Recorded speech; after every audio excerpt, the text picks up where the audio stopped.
والعاقبة للمتقين والصلاة والسلام على سيد الأنبياء والمرسلين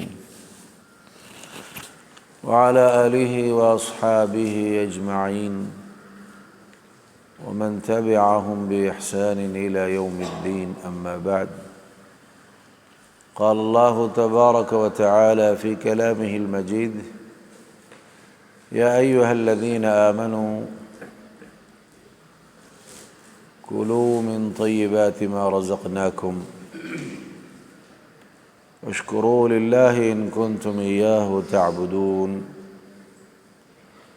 وقال تبارك وتعالى في موضع آخر: يا أيها الناس كلوا مما في الأرض حلالا طيبا. وقال تبارك وتعالى في موضع آخر: يا أيها الرسل كلوا من الطيبات واعملوا صالحا. گزشتہ درس میں استئذان کے آداب کیا ہیں اس کو بتلایا گیا، پھر استخارہ کے آداب کیا ہیں اسے واضح کیا گیا۔ آج کے درس میں آداب الاکل والشرب، کھانے پینے کے آداب کیا ہیں اس کو واضح کیا جائے گا انشاءاللہ بعون اللہ و بتوفیق اللہ۔ اور ان آداب کو ملحوظ رکھنا بہت ضروری ہے ہمارے لیے۔ کچھ آداب ایسے ہیں جب کھانا شروع ہو تو اس وقت یاد رکھنے کے ہیں،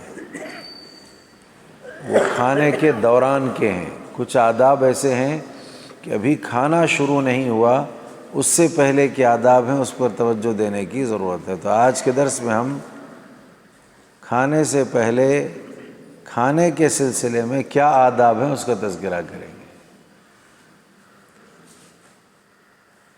ہر ادب میں پہلا ادب ہمارے پاس کون سا تھا؟ نیت کیا ہونا چاہیے؟ خالص ہونا چاہیے۔ تو کھانے کے سلسلے میں بھی پہلا ادب یہی ہے کہ آدمی کی نیت خالص ہونی چاہیے، نیت صحیح ہونی چاہیے۔ یہاں کھانے کے سلسلے میں نیت صحیح ہونے کا مطلب کیا ہے؟ مطلب یہ ہے کہ ایک آدمی کھانا کھاتا ہے تو کھانا کھانے کا مقصد صرف شہوت پورا کرنا نہ ہو، کھانا کھانے کا مقصد یہ ہو کہ ایک آدمی کھاتا اس لیے ہے تاکہ اس کی زندگی بہتر ہو، یا اس کا جینا یا اس کے حیات وہ مناسب رہے، اور ساتھ ہی ساتھ کھاتا اس لیے ہے کہ صحت رہے، اور یہ دونوں اس لیے ہیں کہ اللہ کی عبادت ہو۔ یہ نیت ہے سر۔ عبادت کب ہوگی؟ جب آپ زندہ رہیں گے۔ عبادت اچھی کب ہوگی؟ جب آپ صحت مند رہیں گے۔ یہ دونوں کے ساتھ آدمی کا ارادہ یہ ہونا چاہیے کہ عبادت اور اللہ کی اطاعت کے لیے میں کھاتا ہوں، شہوت پورا کرنے کے لیے، لذت حاصل کرنے کے لیے نہیں۔ وہ لذت آئے گی، اللہ تعالیٰ نے زبان دی اس لیے کہ چکھے آدمی، ذائقہ دیکھے، وہ تو آنا ہے، لیکن اس سے بڑھ کر کے آگے جو چیز ہے وہ یہ ہے کہ زندگی باقی ہو اور صحت رہے، دونوں کے ساتھ اللہ کی عبادت ہو، اس لیے میں کھانا کھاتا ہوں۔ ٹھیک ہے نا؟ یہ نیت ہے خالص، یہ ہے نیت کا درست ہونا، صحیح ہونا۔ تو میرا خیال ہے کہ یہ چیز واضح ہو گئی۔ صرف لذت کے لیے کھانا، شہوت کو پورا کرنے کے لیے کھانا، دوسرے مقاصد کے لیے کھانا ٹھیک نہیں ہے۔ زندگی ہو، صحت رہے، دونوں کے ساتھ اللہ کی عبادت ہوتی رہے، اللہ کی عبادت ہو، اس نیت سے کھانا کھانا چاہیے۔ تو پھر یہ نیت صحیح ہے، یہ ارادہ ٹھیک ہے۔ حدیث ہے نا، انما الاعمال بالنیات، اعمال کا دار و مدار نیتوں پر ہے۔ کھانا بھی ایک عمل ہے۔ دیکھیں آپ، ہمارے عمل کہتے ہی فوراً صرف نماز، روزہ، زکوٰۃ یہی آتا ہے، دوسرا نہیں آتا۔ کھانا بھی ایک عمل ہے، اس عمل کا دار و مدار بھی نیت پر ہے کہ کیوں کھا رہے ہیں آپ، کیا مقصد ہے کھانے کا۔ تو لہذا نیت کا سارا انحصار، اعمال کی قبولیت کا سارا انحصار نیت پر ہے۔ نیت آدمی کی صحیح ہونا چاہیے۔ تو یہ پہلا ادب ہے، اسے یاد رکھا جائے۔ دوسرا ادب کیا ہے کھانے کے سلسلے میں؟ کھانے سے پہلے، ابھی کھانا شروع نہیں ہوا، کھانے سے پہلے، یہ دوسرا ادب ہے۔ اور دوسرا ادب یہ ہے کہ آدمی حرام چیز نہ کھائے، کھانے میں حلال چیز استعمال کرے۔ کیوں؟ جو جسم حرام غذا سے پرورش پاتا ہے، پروان چڑھتا ہے، وہ کس کا مستحق ہے؟ جہنم کا، آگ کا مستحق ہے وہ۔ کیوں؟ جسم پروان چڑھا حرام غذا سے اور وہ پرورش اس کی بھی حرام غذا سے، تو لہذا یہ آگ کا زیادہ مستحق ہے۔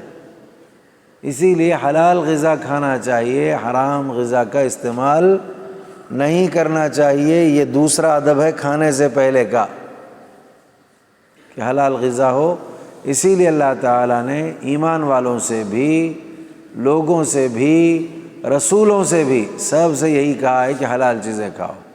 یا ایھا الذین آمنوا کلوا من طیبات ما رزقناکم، جو روزی ہم نے تم کو عطا کی ہے، جو کچھ ہم نے تمہیں دیا اس میں سے طیب چیزیں کھاؤ۔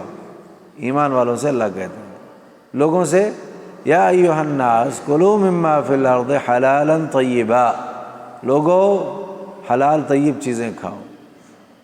رسولوں سے اللہ کہتے ہیں یا ایھا الرسل کلوا من الطیبات واعملوا صالحا، رسولو طیب چیزیں کھاؤ، نیک عمل کرو۔ تو سب کو اللہ نے یہی کہا ہے۔ تو دوسرا ادب کیا ہے؟ حلال کھانا چاہیے، حرام نہیں کھانا چاہیے۔ اگر دسترخوان پر کوئی حرام چیز ہے آپ مت کھائیے، کوئی کھلا رہا ہے آپ مت کھائیے۔ تو چاہے خود کھانے کا معاملہ ہو، چاہے دوسروں کو کھلانے کا معاملہ ہو، تو دعوت ہے، کھلانے کا معاملہ ہے، تب بھی وہ نہ کھائے، حرام چیز ہے۔ تو حلال چیزیں کھانا چاہیے، حرام چیزوں کا استعمال نہیں ہونا چاہیے۔ دوسرا ادب ہے کھانے کا۔ تیسرا ادب کھانے کا کیا ہے؟ کھانے سے پہلے یا کھانے کے، وہ تو خیر آئے گی بات، جب شروع کریں گے تب کا مسئلہ ہے، وہ تو باتیں آئیں گی۔ تیسرا ادب کھانے کے سلسلے میں کیا ہے؟ وہ یہ کہ سونے چاندی کے برتنوں میں نہیں کھانا چاہیے۔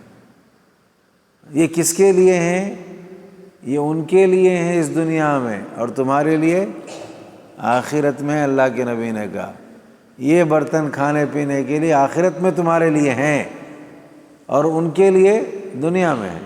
جو اسلام کو نہیں مانتے، اہل کتاب ہیں، کافر ہیں، ان کے لیے دنیا میں ہیں، وہ کھائیں۔ لیکن ایک مسلمان جو اپنے آپ کو کہتا ہے، اس کے لیے تو سونے چاندی کے برتن کھانے کے لیے آخرت میں ہیں، دنیا میں اس کی اجازت نہیں ہے۔ کبھی حلال ہے حرام ہے سونے چاندی کے برتن میں کھانا؟ تو پھر حرام چیزیں ویسے بھی استعمال نہیں کرنا چاہیے نا۔ ایک تو چیز کھانے کی حرام ہو، نہیں کھا سکتے، اس چیز کو جس برتن میں رکھ رہے ہیں وہ سونے چاندی کا ہو پورا کا پورا، آپ اس میں نہیں کھا سکتے، آپ کو اس کی اجازت نہیں ہے۔ یہ آج کے درس کا تیسرا ادب ہے، کھانے سے پہلے اس کا خاص خیال رکھنا چاہیے۔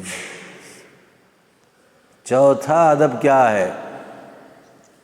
چوتھا ادب یہ ہے کہ جب آپ کھانے کا اہتمام کریں تو کھانے لگیں یا کھانے سے پہلے جب بیٹھیں کھانے کے لیے تو اس تصور کے ساتھ بیٹھیں کہ مجھے پیٹ بھر کر نہیں کھانا ہے۔ ہاں، کھانے کے کتنے حصے کرنا چاہیے؟ ویسے بھی 3 حصے کرنا ہے، لیکن اب ہمارے یہاں لوگ، وہ لگتا تو یہ ہے کبھی کبھی کہ اب 3 حصے بھول گئے، صرف 2 حصے یاد ہیں۔ ایک پینے کے لیے تو حصہ باقی رکھتے ہیں، اور بقیہ پورے کے پورے بچے ہوئے 2 حصے کس سے بھر لیتے ہیں؟ کھانے سے بھر لیتے ہیں۔ کبھی کبھی تو ایسا لگتا ہے کہ وہ ہوا کے لیے کوئی جگہ ہی نہیں چھوڑتے ہم لوگ، کیوں خالی چھوڑیں اس جگہ کو بھی؟ نتیجے میں کیا ہوتا ہے؟ بیماریاں شروع ہو جاتی ہیں، نتیجے میں کیا ہوتا ہے؟ پریشانیاں آنے لگتی ہیں۔ تو ایسا درست نہیں ہے۔ جب کھانے کے لیے بیٹھیں تو کھانے سے پہلے یہ ذہن بنا لیں کہ مجھے کھانا کتنا ہے، کتنا ہے، پیٹ بھر کر کے نہیں کھانا ہے۔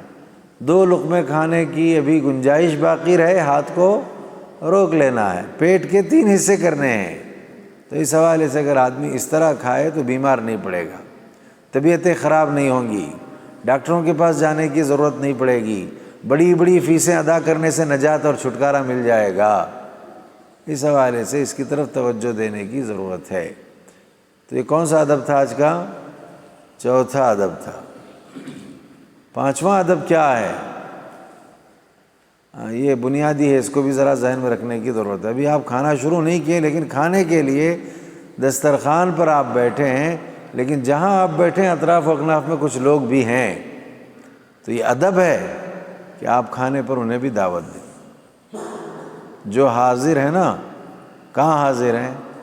دسترخوان کے قریب جو حاضر ہیں، اطراف و اکناف میں جو موجود ہیں، ان کو بھی آپ کیا کریں؟ کھانے کی دعوت دیں۔ آئیے تناول فرمائیے۔ کیوں دعوت دینا ہے؟ مقصد کیا ہے؟ مقصد یہ ہے کہ ید اللہ علی الجماع، اللہ کا ہاتھ کس پر ہوتا ہے؟ جماعت پر ہوتا ہے۔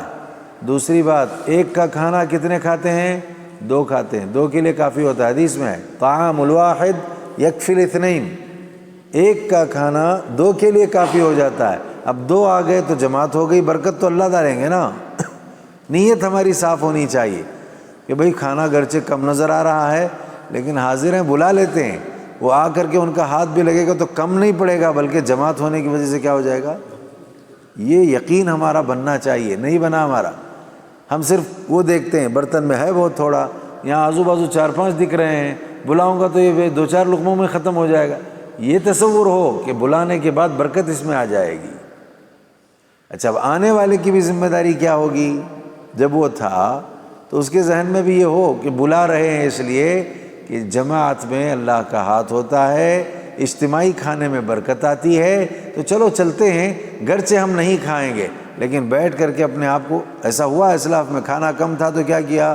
خود کو کھانے جیسا بنا لیا اور سامنے والے کو کھلا دیا۔ اللہ کو اتنی ادا پسند آ گئی کہ اللہ نے وَيُؤْثِرُونَ عَلَىٰ أَنفُسِهِمْ وَلَوْ كَانَ بِهِمْ خَصَاصَةٌ کہہ کر کے ان کی تعریف کی ہے۔